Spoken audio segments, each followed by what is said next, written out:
Qui, une fois par semaine, s'intéresse aux pumes? Levez la main. Le mouvement devrait vous réveiller en plus. Non, c'est pas si mal. Ne baissez pas, j'ai compté. Et on le refera à la fin. Oui, effectivement, on m'a demandé de parler des pumes.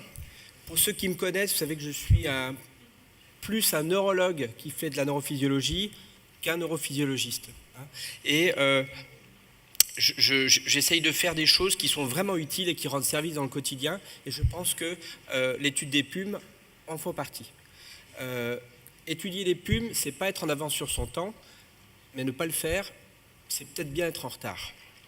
J'ai commencé à étudier les pumes finalement avec Guy Choplanaz, parce que j'étais en échange en 99 dans le labo de Christophe Vial, et on faisait ces tracés de contraction maximum, et Guy disait « Non mais attends, regarde un peu comment ça recrute, regarde les potentiels, voilà. » Et j'ai eu la chance de pouvoir continuer aux côtés d'Eric Stalberg à Uppsala, dont l'étude des pumes fait partie du quotidien, comme les F, les sensitives ou les motrices. Les mêmes conflits que ce matin. Alors, on étudie les tracés de contraction maximum, et pour ça, on a deux outils principaux, c'est l'œil et l'oreille. Je pense que vous n'en avez pas plus que moi. Quel est le meilleur des deux? Alors, j'ai envie de dire, quand les tracés sont pauvres, l'œil nous aide beaucoup parce qu'on peut compter et définir une fréquence, et puis on peut regarder un peu à quoi ressemblent ces pumes. Dès que les tracés sont normaux, subnormaux, riches, l'œil est complètement perdu, et c'est l'oreille qui est beaucoup plus aidante à retrouver un bruit de velcro, à repérer un potentiel qui a l'air de battre plus vite que les autres. Donc voilà, on a envie de penser que pour l'examen à l'aiguille, ben oui, l'oreille est meilleure que l'œil, et si l'œil est moins bon, il a certainement besoin d'être aidé. Alors, vous faites votre tracé de contraction, il va falloir répondre à plusieurs questions. C'est est-ce que les potentiels sont grands ou petits? Est-ce que les tracés sont riches ou pauvres? Accélérés ou pas? Est-ce qu'il y a du polyphasisme? À partir de ça et des connaissances que vous avez, vous allez dire c'est plutôt neurogène ou plutôt myogène. Et voilà, courte DU, les tracés neurogènes, ils sont pauvres, les pumes augmentées, en taille, il y a du polyphasisme et les fréquences sont accélérées. Et myogène, c'est précoce, riche, des pumes de petite taille, et puis aussi du polyphasisme. Voilà, l'affaire est faite. En fait, l'idée, c'est d'aller voir ces pumes d'un peu plus près, et encore une fois, de voir ce qu'ils peuvent nous raconter. Et donc, pendant les minutes qui suivent, pour reprendre une expression de Philippe Petiot, j'ai envie de dire, soyons voyeurs de pumes. Alors, premièrement, une chose à laquelle on s'intéresse relativement peu, c'est le recrutement des potentiels d'unités motrices. Alors, ce recrutement, si on relit les travaux de Henneman, il faut intervenir trois éléments. Le nombre d'unités motrices qui va être croissant, vous l'avez remarqué, la taille des unités motrices, et on sait que les petites unités motrices vont battre lentement, les moyennes un peu plus vite, et les plus grandes plus vite. Et il y a une fréquence de recrutement avec un ratio de recrutement qui est autour de 5. Ça veut dire qu'à 10 Hz, en règle générale, vous avez 2 unités, et quand vous passez à 15 Hz, vous recrutez une troisième unité. Voilà. Alors, est-ce que c'est important de savoir ce ratio de recrutement? Pas beaucoup, mais par contre, il faut savoir s'en étonner quand il est modifié. Donc ça, c'est une situation normale. Autour de un peu moins de 10 Hz, on a 2 potentiels. On se rapproche de 15, on en recrute un troisième, et ainsi de suite. Et ça, c'est intéressant surtout pour le neurogène, parce que, vous le savez, il y a une augmentation de la fréquence maximale et il y a une augmentation du ratio de recrutement. Quand à 20 Hz, vous avez 2 unités, 20 divisé par 2, ça fait 10 et ça fait plus 5. Alors ça veut dire que quand on a, au début du recrutement, un non-respect du ratio et un non-respect de cette séquence de mise en jeu des unités, les petites, les moyennes et les grandes, eh bien on n'a pas besoin d'aller à cette sacro-sainte fréquence de 25 Hz pour dire c'est neurogène, et vous le voyez ici. Donc il y a 4 potentiels, ça fait en fonction du gain une fréquence de 8 Hz. Par contre, si vous regardez la taille du potentiel, vous voyez que ce potentiel, pour un effort très minime, il fait 7, 8 millivolts. Donc c'est la première chose qui est très intéressante et qui peut nous aider, notamment quand on n'arrive pas à avoir un recrutement d'assez bonne qualité. La deuxième chose, c'est l'analyse des pumes, d'où Sherlock Holmes. Alors, la situation normale, le PUM normal, eh bien, il va correspondre en fait à une unité motrice. Alors là, vous avez la bleue, puis là, vous avez la rouge, et vous avez les PUM correspondants. Évidemment, tout ça est très schématique. Ils sont simples, ils sont stables, et ils sont définis par une certaine taille, une durée, et puis un nombre de phases, c'est-à-dire le nombre d'air au-dessus ou en dessous de la ligne isoélectrique. Le PUM neurogène, comment il se met en place? En fait, vous avez une lésion entre le motoneurone et le nerf lui-même, et peu importe où, qui fait qu'il va y avoir une dégénérescence de cette unité motrice, et dans le cas d'un processus de réparation, eh bien, l'unité motrice bleue, à côté, va recruter, alors dans une certaine aire d'influence, elle ne va pas les chercher très très loin, mais va recruter des petites fibres musculaires de l'unité rouge, et ça va être ces deux satellites que vous voyez là. Pourquoi ils sont plus loin? Parce que d'abord, ils sont plus loin, et parce que deuxièmement, ces fibres néoformées, elles sont moins bien myélinisées, on en a entendu parler, et puis parce que la jonction musculaire ne va être immature. Et puis avec le temps, je dis bien avec le temps, eh bien ces satellites, ils vont être progressivement intégrés dans l'unité motrice, et on aura à ce moment-là une unité motrice, un PUM d'aspect neurogène, avec une amplitude augmentée, avec une durée qui va être allongée, et avec un nombre de phases qui va être augmenté. Et ça, c'est caractéristiquement un PUM neurogène. Alors, il y a cette notion de polyphasie, de plusieurs phases, puis il y a cette notion de turn, parce qu'on va en reparler dans quelques instants. Les turns, c'est un changement de sens du signal sans passer par la ligne isoélectrique. Et là, c'est un schéma d'Eric Stalberg, où on voit aussi les satellites avec le même processus que ce que j'ai décrit tout à l'heure. Il reprend ça aussi avec les satellites, et ces satellites qui vont pas être stables, ce qui est aussi une caractéristique des potentiels unités motrices neurogènes.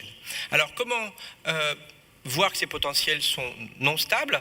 Eh bien, il suffit de mettre un trigger sur son écran, et puis on va enregistrer toujours la même unité, et on aura la première, la deuxième, la troisième, et on va voir que ce qui se passe après, ce qui dépend de ce qui a été ajouté au PUM normal, eh bien, il y aura une certaine instabilité du fait de ce que j'ai dit, notamment les jonctions immatures. Et ça s'appelle le jiggle. Alors on peut le voir ici. C'est relativement stable au début, et à la fin du potentiel, ça l'est moins. Est-ce que ça a un intérêt en pratique? Aucun. Sinon, vérifiez que c'est vrai, et qu'il y a vraiment ce caractère assez vivant, j'allais dire, des potentiels. Une autre iconographie de Eric Stalberg. Là, dans la SLA, où c'est certainement la situation où il y a le plus ce processus de dénervation-réinnervation, où on observe vraiment ce genre de phénomène assez fréquemment. Alors ensuite, le PUM myogène, c'est un peu le même principe. Notre unité, elle correspond à différentes fibres, qui sont différentes briques qui construisent notre PUM. Si vous perdez des fibres, eh bien, en conséquence, vous aurez de fait un PUM qui aura une amplitude qui sera réduite, avec une durée qui sera raccourcie, et là aussi, vous aurez un nombre de phases, éventuellement de turns, qui sera augmenté. Donc vous voyez que l'augmentation du polyphasisme et du nombre de turns, lui, n'est pas spécifique de neurogène ou myogène, alors que amplitude et durée, ça c'est quelque chose qui est très spécifique. Alors, l'analyse des PUM, on a dit que l'œil devait être aidé, et bien on a dans nos machines des logiciels qui vont nous permettre de réfléchir à la taille, à la durée, au nombre de turns et aux phases. Alors, le premier, c'est l'analyse du tracé d'interférence avec les rapports de tour sur amplitude. Donc on va dire que le programme est construit pour que la norme ce soit 1, et si vous avez une atteinte neurogène, eh bien le nombre de tours va augmenter, mais surtout l'amplitude va augmenter, et de ce fait, ce rapport de tour sur amplitude va diminuer. Dans un processus myogène, c'est le contraire. Le nombre de tours augmente d'une certaine façon, mais surtout l'amplitude va être réduite, et si on diminue le dénominateur, alors le rapport va augmenter. Et donc, je l'ai dit, la durée n'est pas prise en compte dans ce type d'étude. Ce qui fait que vous avez ici un tracé normal, ici une myopathie, ici une neuropathie. Sur ces différents nuages de points que vous avez sur vos machines, ici vous avez l'amplitude, et ici vous avez le nombre de tours. On comprend aisément qu'en cas de processus neurogène, eh bien, les points vont monter, alors qu'en cas de processus myogène, ils vont s'étaler avec des rapports qui sont classiquement au-dessus de 1,3. Je le redis, c'est un tracé interférentiel à effort maximum, et bien sûr, pour faire cette analyse de façon correcte, il faut s'assurer d'un bon placement de l'aiguille et d'avoir un signal net. Alors, ce qu'il ne faut pas faire, c'est ça, c'est-à-dire que vous placez votre aiguille, vous demandez un effort maximum, et vous prenez des points. Parce que ce que vous voulez faire, en fait, c'est vous voulez faire une photo de ça. Et si vous ne déplacez pas votre aiguille, vous allez en fait faire de multiples photos d'un petit bout de ça. Et ce n'est pas la question que vous vous posiez. Donc, quand vous faites votre étude en IPA, vous devez déplacer votre aiguille pendant toute l'acquisition. Et la stratégie d'Eric Stahlberg, c'était de se mettre en zone d'intérêt au plus profond dans le muscle et de retirer progressivement son aiguille et de faire de l'acquisition. Donc il faut bouger l'aiguille si on veut prendre la photo de ce muscle. L'autre outil qui est à votre disposition, c'est l'analyse des MUP. Donc l'idée, c'est de déplacer son aiguille et d'enregistrer un certain nombre de potentialités motrices dont on va étudier la taille, la durée et le nombre de phases. Vous obtenez ce genre de résultats. Alors, dans la technique, on vous demande de réfléchir sur au moins 20 fibres. Alors, vous dites, mais c'est 20 fibres une par une? Non, non, pas du tout. Vous voyez que chaque barre correspond à un mouvement d'aiguille. Et là, les 20 fibres, elles ont été acquises en 1, 2, 3, 4, 5 mouvements d'aiguille. D'accord ? Vous avez vos potentialités motrices avec des curseurs qui vont définir la durée, et ça c'est un point crucial dont je vais discuter juste après. Et vous avez ce tableau qui est plus ou moins lisible, peu importe, mais qui vous donne le pourcentage de potentiel simple, polyphasique, et puis la durée moyenne de vos potentiels et leur amplitude, ce qui correspond aux questions que vous vous posiez. Alors, autant pour l'IPA, on est dans un effort maximum, que pour l'étude multimup, elle a été conçue pour enregistrer des PUM, et en tenant compte, à un effort minimum. Donc ça veut dire que c'est demander au patient une toute petite contraction, parfois même, s'il n'est pas détendu, ça suffit à enregistrer 2-3 PUM. On déplace son aiguille, ainsi de suite. Quel est le problème ? Si vous avez un effort minimum, vous avez une ligne de base qui est très propre, et donc vous n'avez pas de problème pour le positionnement des curseurs. Alors vous savez que la durée est primordiale. Si vous avez un mouvement qui est trop fort, la combinaison de plusieurs potentialités motrices, voilà, vous avez ce genre de choses dont vous ne pouvez strictement rien faire. Donc c'est une étude qui est semi-automatique. Là aussi, et bien sûr, il faut que l'aiguille soit bien placée, c'est entendu. Et puis parfois, on y rajoute quand même la main de l'homme, mais quitte à le faire, autant le faire correctement. Alors vous avez ces PUM. Quand vous avez un PUM comme ça, en fait, celui-là, c'est la superposition de 36 potentielles unités motrices. Celui-là de 19, et ainsi de suite. Les curseurs vous semblent mal placés. L'erreur serait de déplacer votre curseur sur le PUM moyenné. C'est vite fait, mais vous avez toute chance que ce soit mal fait. Ce qu'il faut faire, c'est cliquer, et là vous ouvrez une autre fenêtre où vous avez les PUM qui vont donner ce PUM moyenné. Et vous allez déplacer vos curseurs sur une zone bien particulière, c'est-à-dire que vous allez chercher 3 ou 4 PUM qui s'alignent et qui sont propres, où vous avez parfaitement le début et parfaitement la fin, parce que si vous faites autrement, si vous déplacez ici, vous allez tenir compte par exemple de celui-là, où vous n'avez pas la fin correctement, de celui-là, parce qu'il y a l'intrication avec une autre plume qui se mêle. Donc très clairement, c'est ici qu'il faut faire son placement de curseur si vous n'êtes pas satisfait. Ensuite, vous allez aller à des ouvrages avec des valeurs normales. Le mieux serait certes d'avoir vos valeurs normales, mais évidemment que tout le monde n'en dispose pas. Moi, j'en ai pas pour tous les muscles. Et il y a peut-être un travail d'ailleurs à lancer au sein de la société pour faire une banque de données peut-être française de PUM. Ça serait bien. Alors après, il y a quelques pièges, mais qu'on peut assez facilement expliquer. Alors d'abord, il y a le faux myogène. c'est les processus de réinnervation. On a dit la SLA tout à l'heure, on peut parler de la repousse nerveuse, avec des potentiels qui de fait seront petits, ou en tout cas pas très grands, avec beaucoup de satellites, mais par contre, si vous analysez leur durée, elle sera allongée, et donc si vous regardez la durée, vous exclurez un processus myogène. Vous voyez cette unité, c'est un traumatisme de je ne sais quel nerf. On est à une fréquence qui est basse, hein, on ne s'intéresse pas au recrutement dans le cas présent, et vous voyez une unité qui est très complexe, hein, avec énormément de phases et de turns. Hein. Et en fait, ça, c'est un processus de réinnervation à son début. Et je ne vous mens pas, hein, on est à 0,2 millivolts par carreau. Donc on est vraiment à une taille qui est vraiment minime. Il y a un autre faux myogène qui est la myasthénie.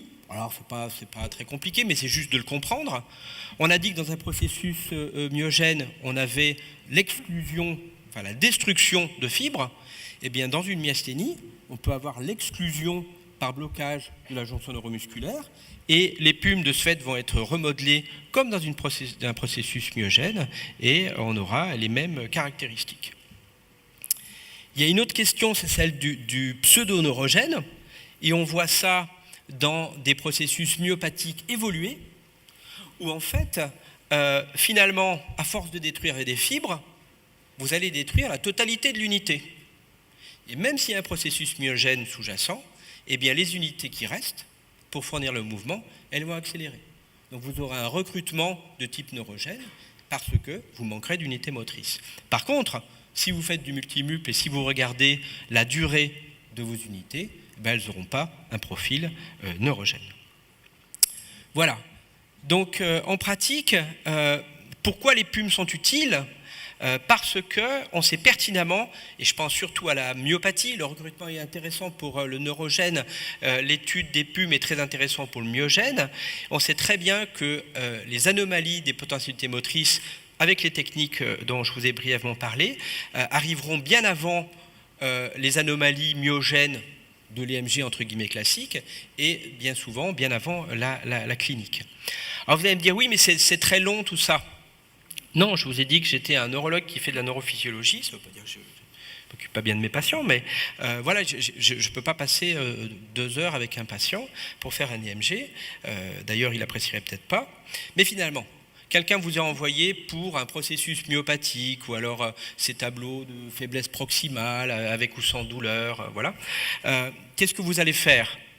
Vous allez bien sûr enregistrer quelques nerfs, vous l'avez tous appris, il y a des processus neuropathiques qui sont associés au processus myopathique, et ça vous permettra d'ouvrir tel ou tel tiroir diagnostique. Et puis, si c'est un processus myopathique, vous allez étudier quelques muscles. Un tibial antérieur, un vaste, peut-être un biceps et un deltoïde. Ça veut dire que vous allez faire votre activité de repos, est-ce qu'il y a une myotonie ou pas, ça c'est primordial. Et puis vous allez faire vos tracés de contraction maximum pendant lesquels vous ferez l'IPA, et puis vous ferez multimup en 5 mouvements d'aiguille, 3 muscles. Je ne crois pas que ce soit un examen qui dure plus longtemps que les autres. Voilà, donc en conclusion, j'ai envie de dire, l'analyse des pumes, c'est comme le FES. L'essayer, c'est l'adopter. Je vous remercie pour votre attention.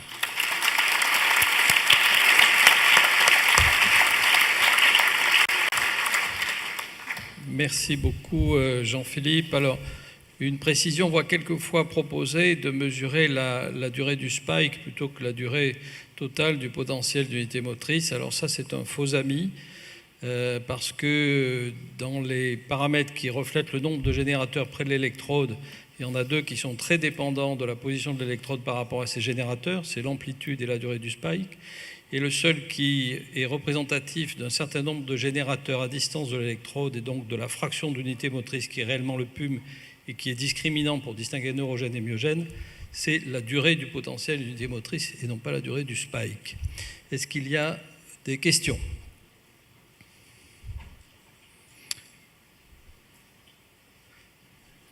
Bien. Je suis comme toi, je suis neurologue, je fais des électromyogrammes et je pense que l'analyse des potentiels d'unité motrice, même si M. Hisch nous a appris que le recrutement était l'élément capital, doit être combiné dans certains cas.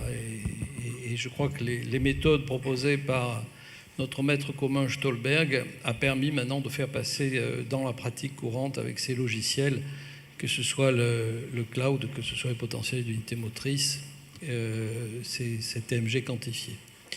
Eh bien voilà, oui, pardon, je n'ai pas vu, il y a une question ? Petite précision rapide. C'était pour savoir s'il ne faut pas insister sur le fait que pour les petits potentiels, il faut regarder aussi le rise time pour s'assurer qu'on n'enregistre pas des potentiels lointains. Donc le temps de montée, tu veux dire ? Le temps de montée, oui, pardon. Oui, on n'en a pas parlé, donc. Non, parce que je suis allé à l'essentiel, mais effectivement. D'accord. Et plutôt donc éliminer tous les petits potentiels qui ont un temps de montée un peu long, quoi. Oui, mais pas les éliminer systématiquement. Donc il faut avoir la limite que tu viens de dire, qui est un critère qualité de sélection. Voilà. Et après, ça ne veut pas dire qu'il faut tous les jeter non plus. Thierry Kunzer ? Oui, j'avais une petite remarque concernant l'analyse en temps et ainsi de suite, puisque finalement il y a plusieurs méthodes pour enregistrer cette technique.